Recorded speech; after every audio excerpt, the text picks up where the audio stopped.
Hi all, welcome to our channel turning P S C. അപ്പോൾ നമ്മൾ ഇന്ന് വന്നിരിക്കുന്നത് മറ്റൊരു ക്വസ്റ്റ്യൻ പേപ്പർ ഡിസ്കഷനുമായിട്ടാണ്. 135/2024. ഓക്കെ, നമുക്ക് സ്റ്റാർട്ട് ചെയ്യാം. വീഡിയോ ഇഷ്ടമാവുകയാണെങ്കിൽ ഒന്ന് ലൈക്ക് ചെയ്ത് സപ്പോർട്ട് ചെയ്യുക. ഓക്കെ, നമ്മൾ SCRTയുടെ ചാപ്റ്റേഴ്സ് എല്ലാം അപ്ലോഡ് ചെയ്തിട്ടുണ്ട്. 10th ലെവൽ പ്രിലിംസിനൊക്കെ വേണ്ടിയിട്ട് മെയിൻസിനും ഒക്കെ ഉപകാരപ്പെടുന്ന ചാപ്റ്റേഴ്സാണ് അല്ലേ. SCRT ഫാക്റ്റാണ് മുഴുവൻ ക്വസ്റ്റ്യൻ പേപ്പർ ചെയ്യുമ്പോൾ ഒക്കെ നമുക്കറിയാം എന്താണ് ഫുൾ SCRT എന്നാണ് സ്റ്റേറ്റ്മെൻറ്റ് ചോദിച്ചിരിക്കുന്നത്. അപ്പോൾ അതും കൂടെ ഒന്ന് ചെക്ക് ചെയ്യാനായിട്ട് ശ്രമിക്കുക.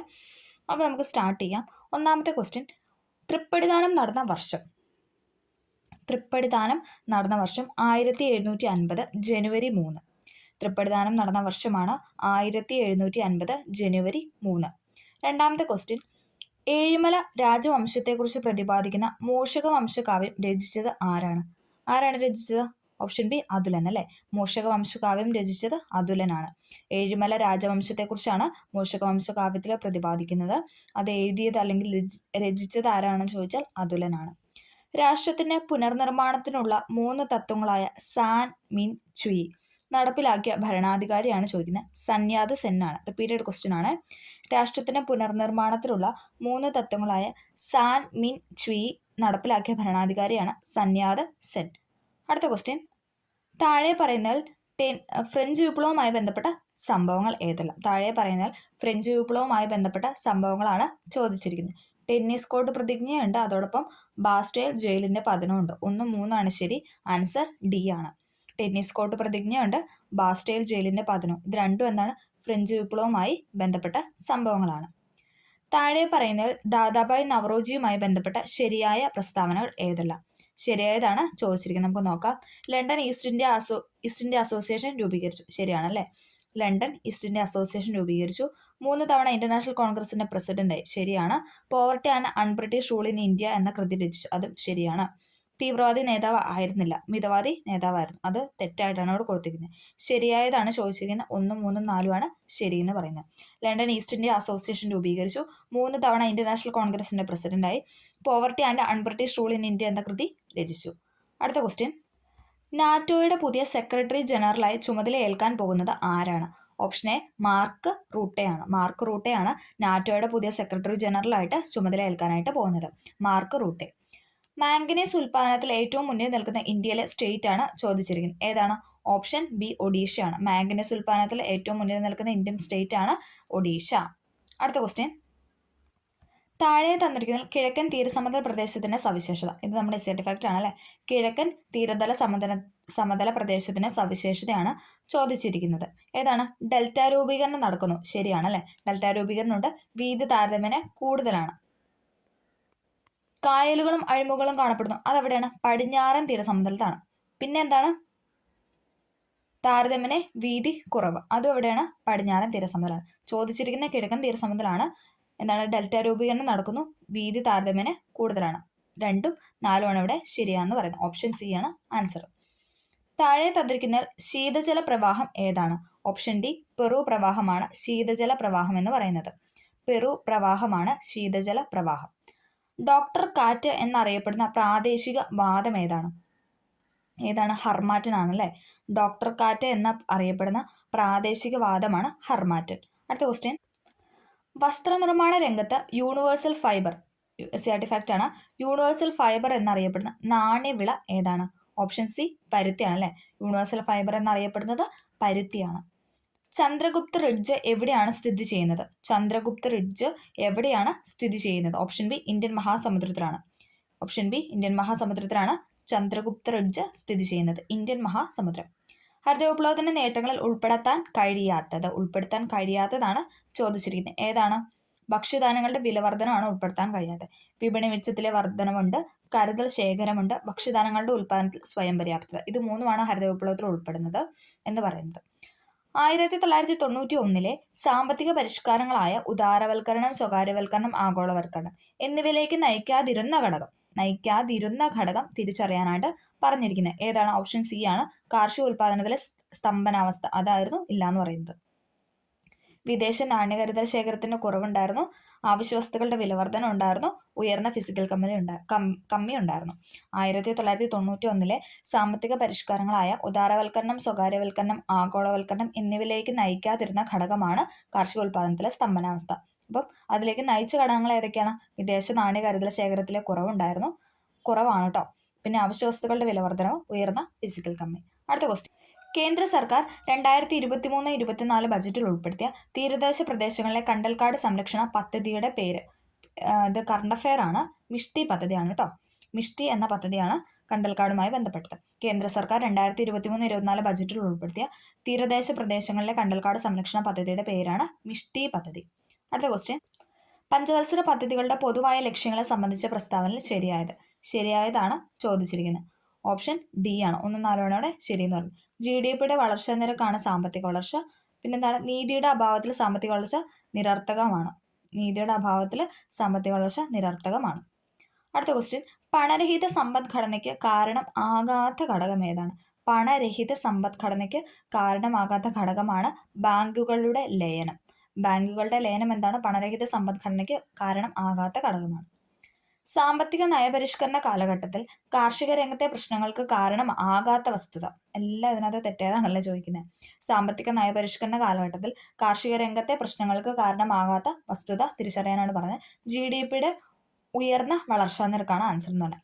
GDPയുടെ ഉയർന്ന വളർച്ചാ നിരക്ക്. സാമ്പത്തിക നയപരിഷ്കരണ കാലഘട്ടത്തിൽ കാർഷിക രംഗത്തെ പ്രശ്നങ്ങൾക്ക് കാരണമാകാത്ത വസ്തുതയാണ് GDPയുടെ ഉയർന്ന വളർച്ചാ നിരക്ക്. അടുത്ത ക്വസ്റ്റ്യൻ. താഴെ കൊടുത്തിരിക്കുന്നതിൽ ശരിയായി യോജിപ്പിച്ച ജോഡികളാണ് ഇവിടെ ചോദിച്ചിരിക്കുന്നത്.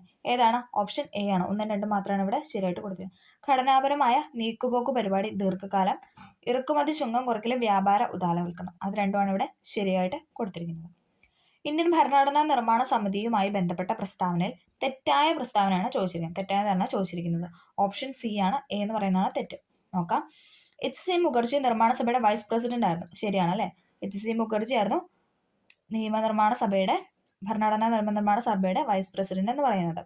ഭരണഘടനാ നിർമ്മാണ സഭയുടെ ആദ്യ സമ്മേളനം മുസ്ലിം ലീഗ് ബഹിഷ്കരിച്ചു. അതും ശരിയാണ് അല്ലേ? മുസ്ലിം ലീഗ് അത് ബഹിഷ്കരിച്ചായിരുന്നു. ഭരണഘടനാ നിർമ്മാണ സഭയുടെ അവസാന സമ്മേളനം നടന്നത് 1950 ജനുവരി 24 അത് ശരിയാണ് അല്ലേ? 1950 ജനുവരി 24 അവസാന സമ്മേളനം നടന്നത്. HC മുഖർജി നിർമ്മാണ സഭയുടെ വൈസ് പ്രസിഡന്റ് ആയിരുന്നു. ഭരണഘടനാ നിർമ്മാണ സഭയുടെ ആദ്യ സമ്മേളനം മുസ്ലിം ലീഗ് ബഹിഷ്കരിച്ചു.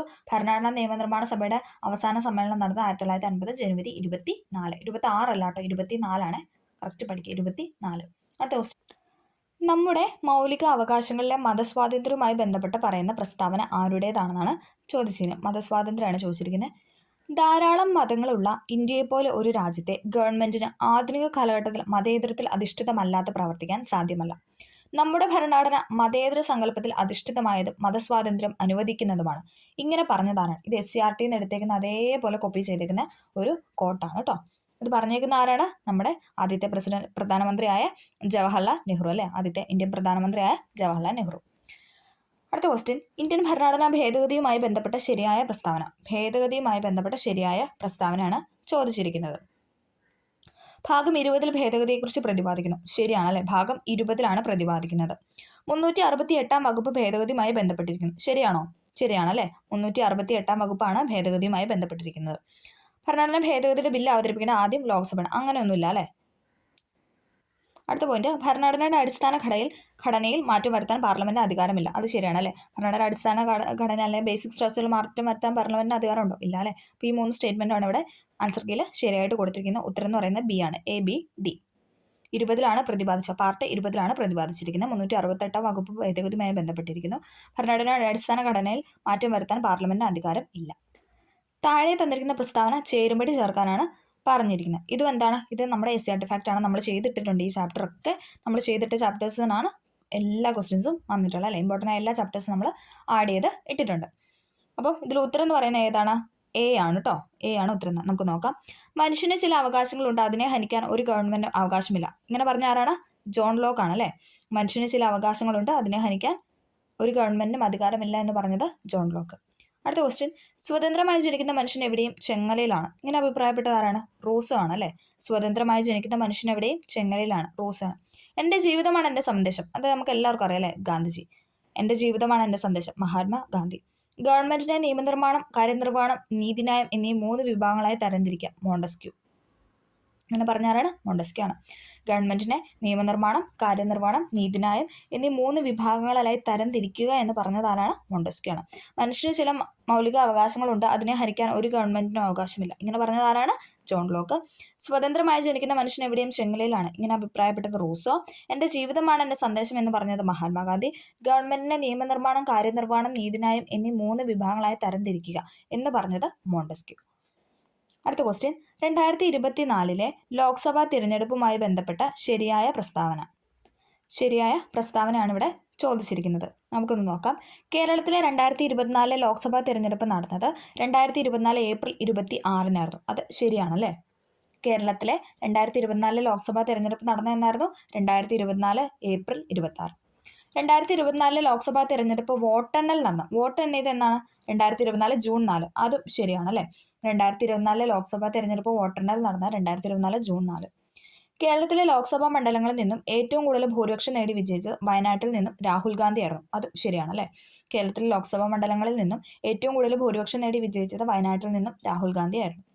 കേരളത്തിലെ ലോക്സഭാ മണ്ഡലങ്ങളിൽ ഏറ്റവും കുറവ് ഭൂരിപക്ഷം നേടി വിജയിച്ചത് ആറ്റിങ്ങൽ നിന്നും അടൂർ പ്രകാശാണ്. അതും ശരിയാണല്ലേ? കേരളത്തിലെ ലോക്സഭാ മണ്ഡലങ്ങളിൽ നിന്നും ഏറ്റവും കുറവ് ഭൂരിപക്ഷം നേടി വിജയിച്ചത് ആറ്റിങ്ങൽ നിന്നും അടൂർ പ്രകാശാണ്. ഈ 4 സ്റ്റേറ്റ്മെന്റ് ഇവിടെ ശരിയായിട്ടാണ് കൊടുത്തിരിക്കുന്നത്. ഉത്തരം എന്ന് പറയുന്നത് ഓപ്ഷൻ ഡി ആണ്. കേരളത്തിലെ 2024 ലോക്സഭാ തിരഞ്ഞെടുപ്പ് നടന്ന 2024 ഏപ്രിൽ 26-ന്. 2024 ലോക്സഭാ തിരഞ്ഞെടുപ്പ് വോട്ടെണ്ണൽ നടന്ന 2024 ജൂൺ 4-ന്. കേരളത്തിലെ ലോക്സഭാ മണ്ഡലങ്ങളിൽ നിന്നും ഏറ്റവും കൂടുതൽ ഭൂരിപക്ഷം നേടി വിജയിച്ചത് വയനാട്ടിൽ നിന്നും രാഹുൽ ഗാന്ധി. കേരളത്തിലെ ലോക്സഭാ മണ്ഡലങ്ങളിൽ ഏറ്റവും കുറവ് ഭൂരിപക്ഷം നേടി വിജയിച്ചത് ആറ്റിങ്ങൽ നിന്നും അടൂർ പ്രകാശ്. അടുത്ത ക്വസ്റ്റ്യൻ, താഴെ തന്നിരിക്കുന്ന ഭരണഘടനാ സ്ഥാപനങ്ങൾ അല്ലാത്തത്. ഇപ്പൊ എപ്പോഴും ഈ ഒരു ക്വസ്റ്റ്യൻ കാണുന്നുണ്ട് കേട്ടോ. ഭരണഘടനാ സ്ഥാപനങ്ങൾ അല്ലാത്തതാണ് ചോദിച്ചിരിക്കുന്നത്. ഏതൊക്കെയാണ്? ചരക്ക് സേവന നികുതി GST കൗൺസിൽ, അത് ഭരണഘടനാ സ്ഥാപനമാണോ? അതെ അല്ലേ? കാരണം GST-നെ കുറിച്ച് എന്താണ് ഭരണഘടനയിൽ പ്രതിപാദിക്കുന്നുണ്ട്. നീതി ആയോഗ് ഭരണഘടനാ സ്ഥാപനമാണോ? അല്ല, കാരണം നീതി ആയോഗിനെ കുറിച്ച് പ്രതിപാദിക്കുന്നില്ല. Reserve bank of India, reserve bank of ഇന്ത്യനെ കുറിച്ച് പ്രതിപാദിക്കുന്നുണ്ടോ? ഇല്ല അല്ലേ? ദേശീയ പട്ടികജാതി കമ്മീഷൻ, ദേശീയ പട്ടികജാതി കമ്മീഷനെ കുറിച്ച് പറയുന്നുണ്ടോ? പറയുന്നുണ്ട് അല്ലേ? അപ്പം 2ഉം 3ഉം, അതായത് റിസർവ് ബാങ്ക് ഓഫ് ഇന്ത്യനെയും നീതി ആയോഗിനെ കുറിച്ച് എന്നാണ് ഭരണഘടന പ്രതിപാദിക്കുന്നത്. അതുകൊണ്ട് തന്നെ എന്താണ്? ഭരണഘടനാ സ്ഥാപനം അല്ല. 2ഉം 3ഉം ആണ് ശരി എന്ന് പറയുന്നത്. ഇന്ത്യൻ ഭരണഘടനയിലെ മാർഗനിർദ്ദേശക തത്വങ്ങൾ DPSP ന്യായവാദങ്ങളല്ല, അഥവാ നോൺ ജസ്റ്റിസിബിൾ എന്ന് പറയാൻ കാരണം എന്താണെന്നാണ് ചോദിച്ചിരിക്കുന്നത്. എന്താണ്? SCRT ഫാക്റ്റ് ആണല്ലേ. ഈ തത്വങ്ങൾ കോടതിയിലൂടെ നേടിയെടുക്കാൻ പറ്റാത്തതിനാലാണ് നമുക്കിതിനെ എന്താണ് ഈ മാർഗനിർദ്ദേശക തത്വം അല്ലെങ്കിൽ DPSP എന്ന് പറയുന്നത് ന്യായവാദങ്ങൾ അല്ല എന്ന് പറയുന്നത് അല്ലെ, ന്യായവാദത്തിന് അർഹമല്ല എന്ന് പറയുന്നത്. ഈ തത്വം എന്താണ്? നമുക്ക് കോടതിയിൽ പോയിട്ട് നേടിയെടുക്കാനായിട്ട് സാധിക്കില്ല. അതേസമയം മൗലിക അവകാശമാണെങ്കിലോ അത് നമുക്ക് കോടതിയിൽ പോയിട്ട് നേടിയെടുക്കാനായിട്ട് സാധിക്കും. അതെന്താണ്? ജസ്റ്റിഷ്യബിൾ ആണ്. ഓക്കെ, അത് മാറിപ്പോകാതെ പഠിക്കാം.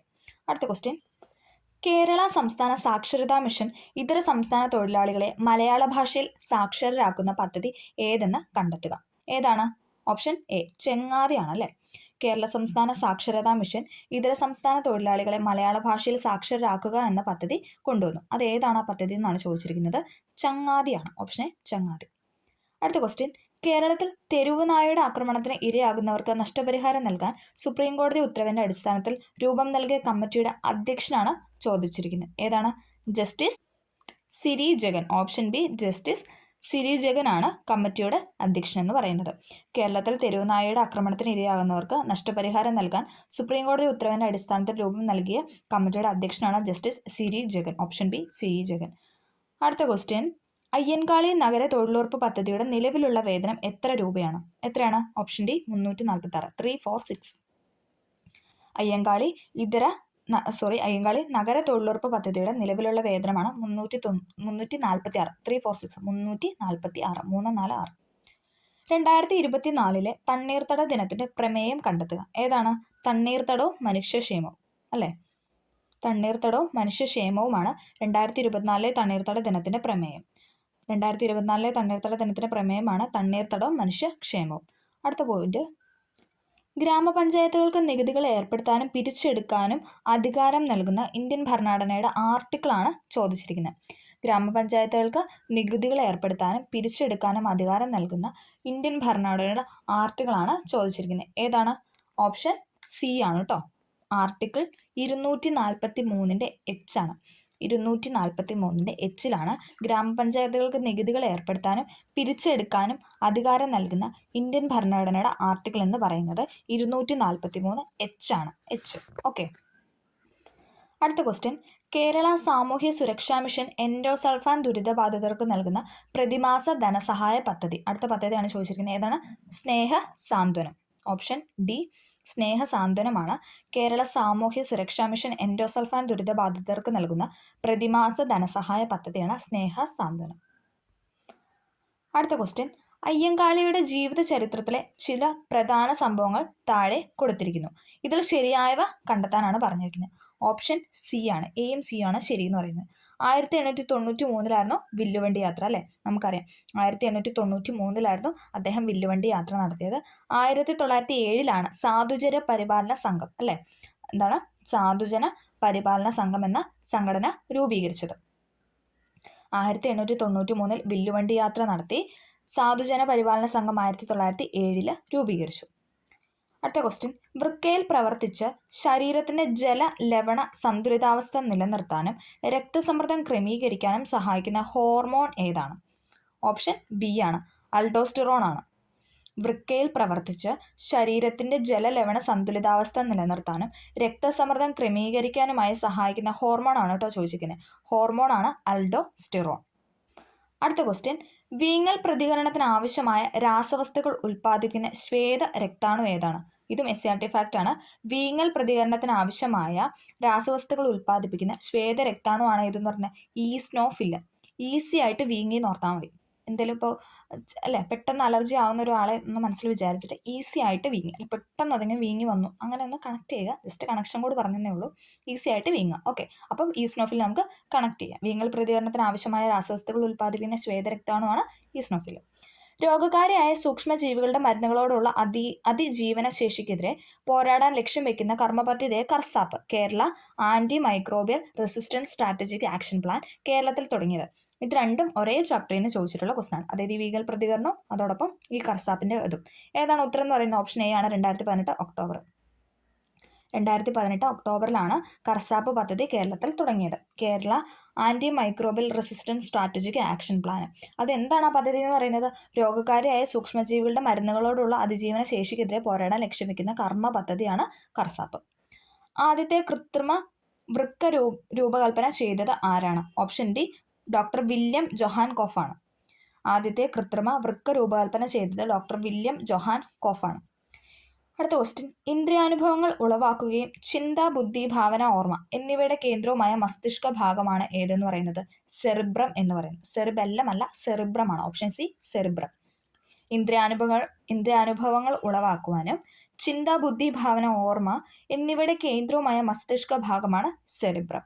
അടുത്ത ക്വസ്റ്റ്യൻ, ലോക തണ്ണീർത്തട ദിനമായിട്ട് ആചരിക്കുന്നത്, ഇതേ ക്വസ്റ്റ്യൻ പേപ്പറിൽ എന്താണ് പ്രമേയം ചോദിച്ചു. ഇപ്പോൾ നോക്കി അടുത്ത ക്വസ്റ്റ്യൻ, ലോക തണ്ണീർത്തട ദിനമായിട്ട് ആചരിക്കുന്നത് എന്താണ്? ഓപ്ഷൻ ഡി ഫെബ്രുവരി 2, അല്ലേ? ഫെബ്രുവരി 2 ലോക തണ്ണീർത്തട ദിനം. ഐക്യരാഷ്ട്രസഭയുടെ പരിസ്ഥിതിയും വികസനവും സംബന്ധിച്ച ഐക്യരാഷ്ട്ര സമ്മേളനം എർത്ത് സമ്മിറ്റ്, ഇതും SCRT ഫാക്റ്റ് ആണ്. എർത്ത് സമ്മിറ്റ് ബ്രസീലിലെ റിയോ ഡി ജനീറോയിൽ നടന്ന വർഷമാണ് ചോദിക്കുന്നത്. ഏതാണ്? 1992 ആണ് കേട്ടോ. 1992 എർത്ത് സമ്മിറ്റ്. സമ്മിറ്റ് എന്ന് പറഞ്ഞാൽ എന്താണ്? ഐക്യരാഷ്ട്രസഭയുടെ പരിസ്ഥിതിയും വികസനവും സംബന്ധിച്ച ഐക്യരാഷ്ട്ര സമ്മേളനം ബ്രസീലിലെ റിയോ ഡി ജനീറോയിൽ നടന്നു. അതാണ് എർത്ത് സമ്മിറ്റ് എന്ന് പറയുന്നത്. നടന്ന വർഷം 1992. താഴെ പറയുന്നതിൽ ബാക്ടീരിയ രോഗകാരി അല്ലാത്തത്. നോക്കിക്കേ, ആദ്യം തന്നെ നമുക്കിവിടെ ഒരു എലിപ്പനി തന്നിട്ടുണ്ട്. പെട്ടെന്ന് ചാടി നമ്മൾ പനി വൈറസ് ആണെന്ന് കണക്ട് ചെയ്യാം, പക്ഷെ ചെയ്യരുത്. ബാക്കി എല്ലാ പനികളും വൈറസാണ്. എല്ലാ ക്വസ്റ്റ്യൻ പേപ്പറും എടുക്കുമ്പോഴും ഞാൻ പറയുന്നൊരു കാര്യമാണ്. കാരണം വൈറസ് ആയിട്ടും ബാക്ടീരിയ ആയിട്ടും ക്വസ്റ്റ്യൻ റിപ്പീറ്റഡ് ആണ്. എലിപ്പനി എന്ന് പറയുന്ന ഒരു ബാക്ടീരിയ രോഗമാണ് കേട്ടോ. എലിപ്പനി ഒരു ബാക്ടീരിയ രോഗമാണ്. ഇവിടുത്തെ ഉത്തരം എന്ന് പറയുന്നത് എബോളയാണ്. എബോള വൈറസ് രോഗമാണ്. ഗൊണേറിയ, ഡിഫ്തീരിയ, എലിപ്പനി ഇത് മൂന്നും എന്താണ്? ബാക്ടീരിയ രോഗമാണ്. എബോള എന്ന് പറയുന്നത് വൈറസ് രോഗമാണ്. എലിപ്പനി, ഡിഫ്തീരിയ, ഗൊണേറിയ എന്ന് പറയുന്നത് ബാക്ടീരിയ രോഗം. എബോള എന്ന് പറഞ്ഞാൽ വൈറസ് രോഗം. ബാക്കി എല്ലാ പനി എന്താണ്? നമുക്ക് ബാക്കി എല്ലാ പനി വിഭാഗത്തിൽപ്പെട്ട എല്ലാ രോഗങ്ങളും നമുക്ക് വൈറസ് രോഗം എന്ന് പറയാം. പക്ഷേ എലിപ്പനി മാത്രം ബാക്ടീരിയ രോഗമാണ്. ഒരു വസ്തുവിനെ ഭൂമധ്യരേഖാ പ്രദേശത്തു നിന്നും ധ്രുവപ്രദേശത്തേക്ക് കൊണ്ടുപോയാൽ അതിന്റെ ഭാരത്തിന് എന്ത് സംഭവിക്കുന്നു? അടുത്ത ക്വസ്റ്റ്യൻ ആണ്. എന്താണ് സംഭവിക്കുന്നത്? അതിന്റെ ഭാരം കൂടുകയാണ് ചെയ്യുന്നത്. ഓപ്ഷൻ എ കൂടുന്നു. ഒരു വസ്തുവിനെ ഭൂമധ്യ രേഖാ പ്രദേശത്തു നിന്നും, അതായത് നമ്മൾ ആ സെൻട്രൽ നിന്നും എങ്ങോട്ടാണ് ധ്രുവപ്രദേശം പോൾസിലോട്ട്, ആ സെൻറ്ററിൽ നമ്മളിങ്ങനെ നീക്കി കൊണ്ടുപോകണം, ധ്രുവപ്രദേശത്ത് കൊണ്ടുപോയി. അപ്പോൾ അവിടെ എന്താ വെയിറ്റിന് ആ ഒരു ഇതിന് എന്താണ് സംഭവിക്കുന്നത് എന്നാണ് ചോദിക്കുന്നത്. വെയിറ്റ് കൂടുന്നു. ഓക്കെ, കാരണം എന്താണ്, ഭൂമധ്യരേഖ പ്രദേശത്ത് ആ വെയിറ്റ് എന്ന് പറഞ്ഞാൽ 0 ആയിരിക്കും, 0 നമ്മുടെ ഇതെന്ന് പറയുന്നത്. അത് പോകും തോറും ധ്രുവങ്ങളിലോട്ട് അല്ലെങ്കിൽ പോൾസിലോട്ട് പോകും തോറും അത് കൂടുന്നു. ഓക്കെ, അടുത്ത ക്വസ്റ്റ്യൻ.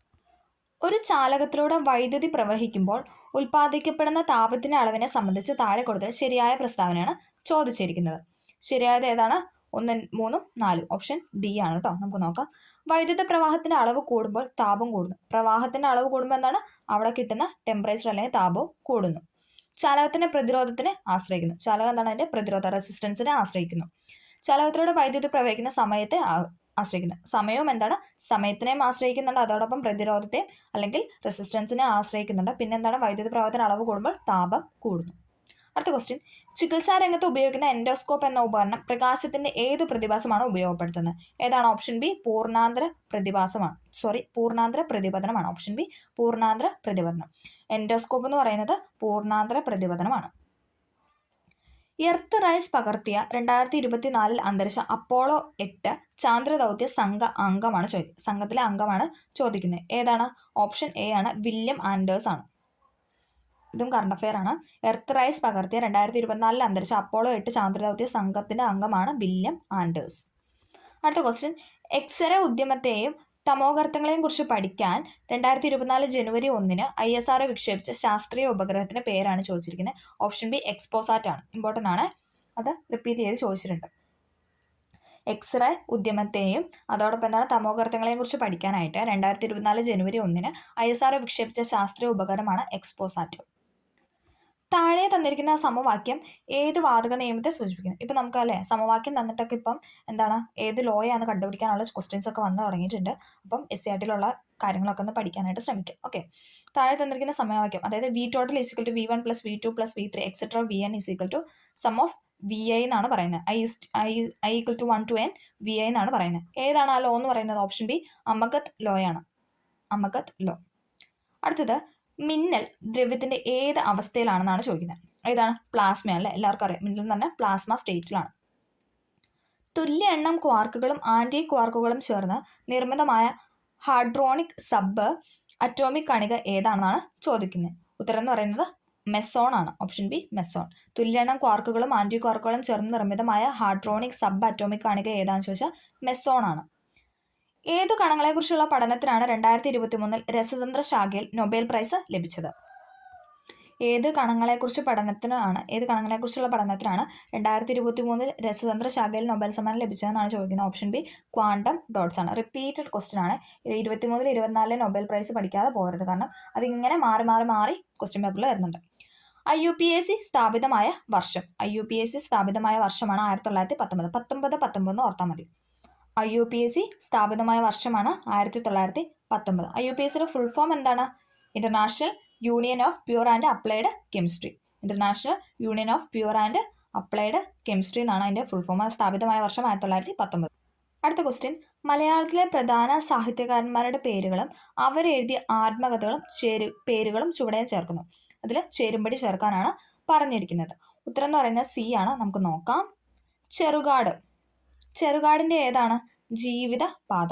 ചെറുകാടിന്റെ ആത്മകഥയാണ് ജീവിതപാത. ഡോക്ടർ PKR വാര്യർ, അദ്ദേഹത്തിന്റെ ആണ് ഇതെന്ന് പറഞ്ഞാൽ ഒരു സർജന്റെ ഓർമ്മക്കുറിപ്പുകൾ. നമുക്ക് ഡോക്ടർ വെച്ചിട്ട് വേണം ഒന്ന് കണക്ട് ചെയ്യാം അല്ലെ.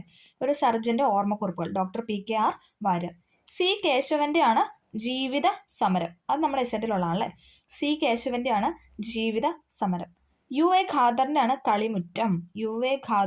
കളിമുറ്റം. ചെറുകാടിന്റെ ആത്മകഥയാണ് ജീവിതപാത. ഡോക്ടർ PKR വാര്യരുടെ ആത്മകഥയാണ് ഒരു സർജന്റെ ഓർമ്മക്കുറിപ്പുകൾ. C കേശവന്റെ ആത്മകഥയാണ് ജീവിത സമരം. UA ഖാദറിന്റെ ആണ് കളിമുറ്റം. കറക്റ്റായിട്ട് പഠിക്കുക.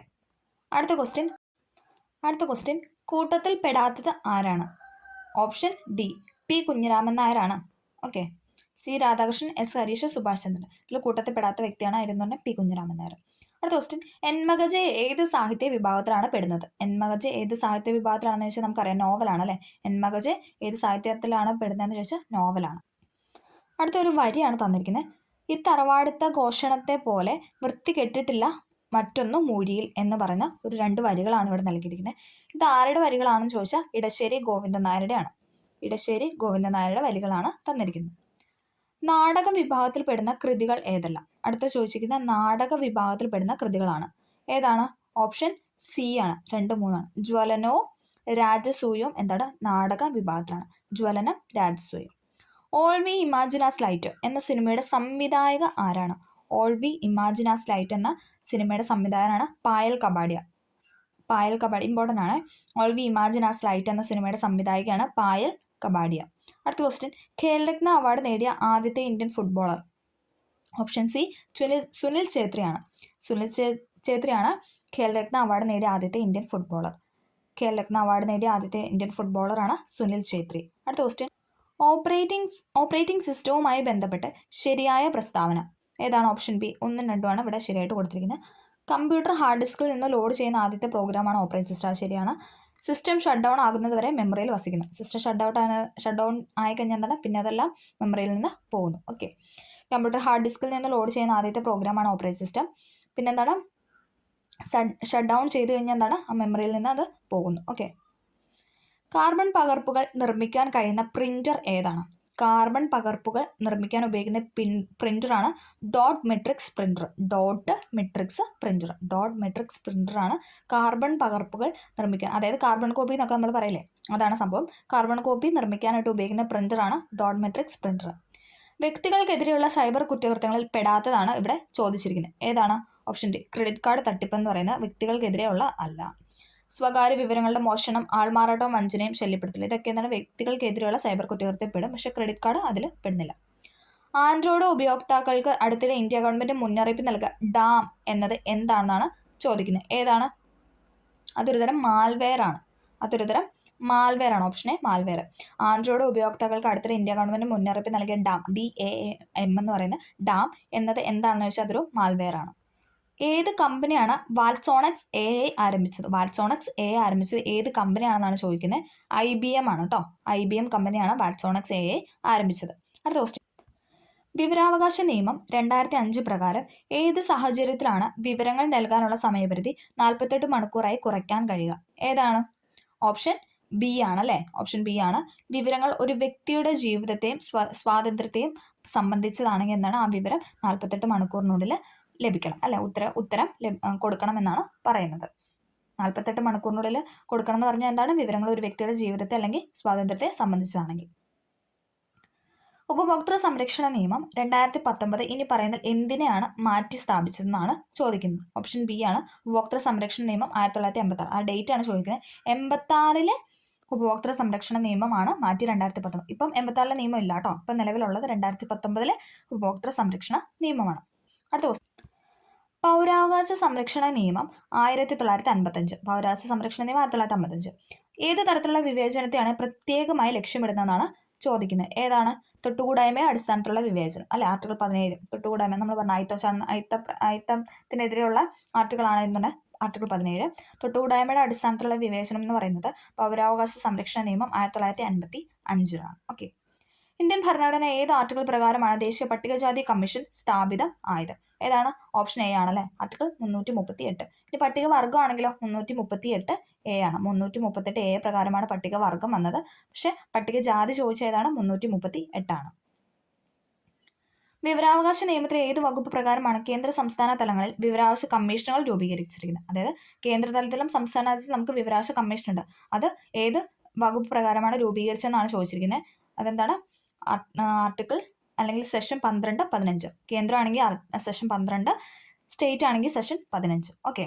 അടുത്ത ക്വസ്റ്റ്യൻ, കാർഷിക ഉൽപ്പന്നങ്ങൾക്ക് ഗ്രേഡിങ്ങും മാർക്കിങ്ങും നൽകുന്ന ഇന്ത്യയിലെ ആദ്യത്തെ കേന്ദ്ര നിയമനിർമ്മാണം ഏതാണ്? ഓപ്ഷൻ ഡി ആണ്. അഗ്രികൾച്ചർ. നമുക്ക് അതിൽ നിന്ന് കണക്ട് ചെയ്യാം അല്ലേ? കാർഷികം എന്ന് കേൾക്കുമ്പോൾ അഗ്രികൾച്ചറായിട്ട് ബന്ധപ്പെടുത്താം. Agriculture produce grading act 1937. ആ വർഷം ഒന്ന് പഠിച്ചിരിക്കുക. 1937. കാർഷിക ഉൽപ്പന്നങ്ങൾക്ക് ഗ്രേഡിങ്ങും മാർക്കിങ്ങും നൽകുന്ന ഇന്ത്യയിലെ ആദ്യത്തെ കേന്ദ്ര നിയമനിർമ്മാണമാണ് അഗ്രികൾച്ചർ പ്രൊഡ്യൂസ് ആക്ട് 1937. 2024 ബാലവേലയ്ക്കെതിരെ ഒരു ക്യാമ്പയിൻ ആരംഭിക്കുന്നതിന് ഏത് അന്താരാഷ്ട്ര സംഘടനയാണ് ഇന്ത്യയുമായി സഹകരിച്ചത്? 2024 ബാലവേലയ്ക്കെതിരെ ഒരു ക്യാമ്പയിൻ ആരംഭിക്കുന്നതിന് വേണ്ടിയിട്ട് ഏത് അന്താരാഷ്ട്ര സംഘടനയാണ് ഇന്ത്യയുമായി സഹകരിച്ചതെന്ന് ചോദിച്ചാൽ ഇന്റർനാഷണൽ ലേബർ ഓർഗനൈസേഷൻ ആണ്. Option B international labour organisation. Important ആണ്, ഇന്റർനാഷണൽ ലേബർ ഓർഗനൈസേഷൻ. അപ്പം നമ്മൾ ഈ ക്വസ്റ്റ്യൻ പേപ്പറുമായി ബന്ധപ്പെട്ട 70 ക്വസ്റ്റ്യൻസ് ആണ് ഡിസ്കസ് ചെയ്തത്. റിപ്പീറ്റ് ചെയ്തല്ലേ, നമ്മൾ ഡെയിലി നമ്മൾ PYയിൽ കാണുന്ന കുറേ ക്വസ്റ്റ്യൻസ് ഉണ്ടായിരുന്നു. പുതിയ SCERT ഫാക്റ്റ് ഉണ്ടായിരുന്നു. നമ്മൾ നേരത്തെ കണ്ട ക്വസ്റ്റ്യനിൽ നിന്ന് വന്ന പുതിയ പുതിയ ക്വസ്റ്റ്യൻസും ഉണ്ടായിരുന്നു. അതുമായി ബന്ധപ്പെട്ട ഫാക്റ്റായിട്ട് ക്വസ്റ്റ്യൻ ചോദിച്ചതൊക്കെ ഉണ്ടായിരുന്നു അല്ലേ. അപ്പോൾ ഈ വീഡിയോ എല്ലാവർക്കും ഹെൽപ്ഫുൾ ആയെന്ന് വിചാരിക്കുന്നു. ഹെൽപ്ഫുൾ ആയെങ്കിൽ ഒന്ന് ലൈക്ക് ചെയ്ത് ഒന്ന് സബ്സ്ക്രൈബ് ചെയ്യും കൂടെ ചെയ്യുക. അപ്പോൾ ഓക്കെ, താങ്ക്